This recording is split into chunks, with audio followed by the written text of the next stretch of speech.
The Foundation of India, Geography and History Explained. The Indian subcontinent is a naturally defined region with distinct physical boundaries. Today, it includes Afghanistan, Pakistan, Nepal, India, Bhutan, and Bangladesh. In ancient times, most of this landmass was known as Bharatvarsh or Hindustan, derived from the river Sindhu. The term India evolved from the same root. According to the constitution, the country is called India, that is Bharat. The subcontinent is bordered by the Himalayas in the north, the Pamir Plateau and Suleiman Kirtha ranges in the northwest, the Bay of Bengal to the east, the Arabian Sea to the west, and the Indian Ocean to the south. Physically, it can be divided into three major regions: the Himalayas, the Indo-Gangetic Brahmaputra Plain, and the Deccan Plateau. The Himalayas extent and features. The Himalayas stretch from Afghanistan in the west to Myanmar in the east, with the Tibetan Plateau to the north. They are about 2,400 kilometers long and 250 to 320 kilometers wide. There are more than 100 peaks over 20,000 feet, including Everest, Kanchenjunga, Dhaulagiri, Naga Parvat, and Nanda Devi. The Hindu Kush range marks the northwestern boundary, while the Safed Ko, Suleiman, and Kirthar mountains separate Iran from the Indian subcontinent. In earlier periods, Afghanistan and Balochistan were culturally and politically connected with India. Eastern hill systems. On the eastern side are the Patkai and Naga hills and the Manipur Plateau, which includes the Khasi, Garo, and Jaintia hills. To the south of Manipur lie the Lushai and Chin hills, forming the transition towards Myanmar. Himalayan passes and connections. The Himalayas act as a powerful natural wall, yet several passes have enabled human and cultural exchange since ancient times. The Khyber and Bolan passes in particular have been gateways between India and Western or Central Asia. These routes facilitated trade, migration, and cultural contact over millennia. Himalayas, climate, and rivers. The Himalayas protect India from the cold Siberian winds and serve as the source of major rivers like the Indus, Ganga, and Brahmaputra. These rivers sustain fertile plains and support millions of people. Indo-Gangetic Brahmaputra Plain. Source of the Himalayas lies the Indo-Gangetic Brahmaputra Plain, extending over 3,200 kilometers in length and about 250 to 320 kilometers in width. It is composed of fertile alluvial soil carried by Himalayan rivers, making it the agricultural heartland of India. Three great river systems, northern river systems. The Indus, the Ganga, and the Brahmaputra flow across this plain. Between the Indus and Yamuna lies a dry tract covering parts of Haryana, Punjab, and Rajasthan, believed to be the ancient course of the Saraswati River. The Indus-Sindhu river system. The Indus originates near Mount Kailash in Tibet, flows west through the Karakoram ranges, and then south into the plains. Its five major tributaries, the Satluj, Beas, Rabi, Chenab, and Jhelum, create the Punjab region or land of five rivers. The Satluj was once a tributary of the lost Saraswati River. The Ganga river system. The Ganga rises in the Himalayas and enters the plains at Haridwar. It flows across Uttar Pradesh, Bihar, and Bengal to the Bay of Bengal. The Yamuna joins it at Prayagraj. Tributaries from the Vindhyas and Himalayas like Chambal, Betwa, Son, Gandak, and Koshi make it a vast drainage system. The Bhagirathi Hooghly branch flows past Kolkata. The Padma forms the eastern outlet. The Brahmaputra river system. The Brahmaputra, known as Sangpo in Tibet, becomes the Dihang on entering India and then joins the Lohit to form the Brahmaputra. It flows through Assam and Bengal, joining the Padma and Meghna to form the world's largest delta, the Sundarbans. Peninsular India, structure and drainage. Peninsular India consists of the central Indian plateau and the Deccan Plateau. The Vindhya and Satpura ranges divide the two. While most rivers flow eastward into the Bay of Bengal, the Narmada and Tapti flow westward into the Arabian Sea.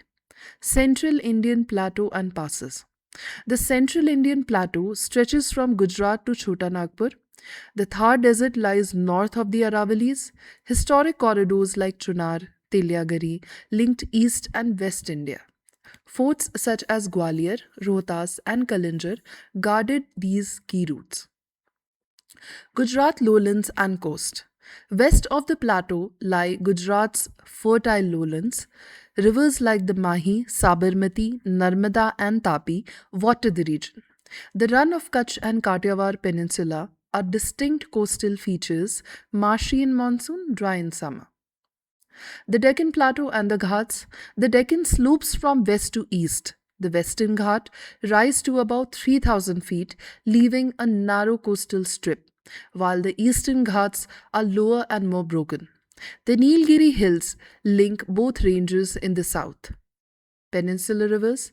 Rivers like the Mahanadi, Godavari, Krishna, and Kaveri flow eastward into the Bay of Bengal. The Mahanadi forms the Chhattisgarh plain, while the Godavari and Krishna drain the central Deccan. These rivers are mostly rain-fed and seasonal. Coastal regions and maritime trade. The western coast runs from the Gulf of Khambat to Kerala and is divided into the Konkan and Malabar coasts. It receives high rainfall and has many harbours. The eastern coast is wider but has fewer harbours. Historically, it supported trade with Southeast Asia. Sri Lanka and Adam's Breach. At the southern tip lies Kanyakumari. To its southeast is Sri Lanka, connected by a chain of shoals called Adam's Bridge. Ancient texts call it Tamrapadni or Simhaldweep. Climate overview. Most of India lies in the tropical zone. The Himalayas block cold winds, keep the country warm. There are three broad seasons: hot from March to June, monsoon July to October, and winter November to February. Rainfall varies greatly from over 400 centimeters in the northeast to less than 50 centimeters in Rajasthan. Agriculture and crops. The southwest monsoon supports kharif crops while winter rains aid rabi crops. Rice dominates the Ganga and coastal plains. Wheat and barley thrive in the northwest. India's climate allows multiple harvests each year. Ancient names and sources. The earliest reference to Bharat appears in Panini's grammar around 6th century BCE. The Persians called the Sindhu region Hindu.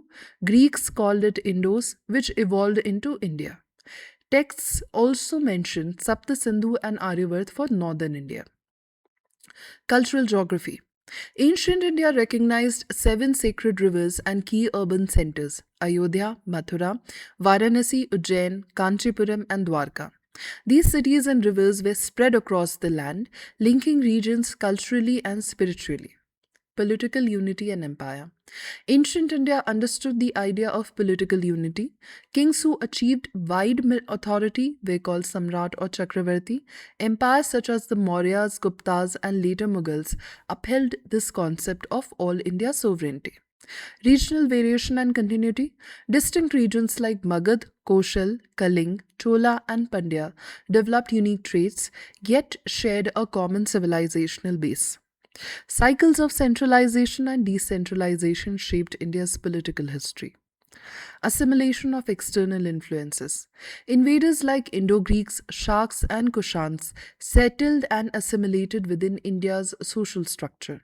They adopted India art, language, and polity, enriching the subcontinent's culture. Maritime trade and Southeast Asia. India's long coastline enabled maritime trade. The Cholas launched naval expeditions and influenced Southeast Asia. Indian culture reached Indonesia, Cambodia, and Vietnam through traders and scholars, not conquest. Geography's social and political impact. Geography shaped India's unity and diversity. Natural barriers fostered distinct regions, yet rivers and trade routes connected them. Shared languages, laws, and pilgrimage traditions sustained a sense of belonging. Enduring regional states. Many regional states like Magad, Maharashtra, Kaling, and Tamilakam retained their identity through centuries. Empires rose and fell, but local centers of power and culture continued. Summary and conclusion. Geography has profoundly shaped India's history, politics, and culture. Mountains guarded it, rivers nourished it, and coasts connected it to the world. India's diversity flows from its geography, yet its unity endures the shared civilization. For more content like this, please like, share, and subscribe.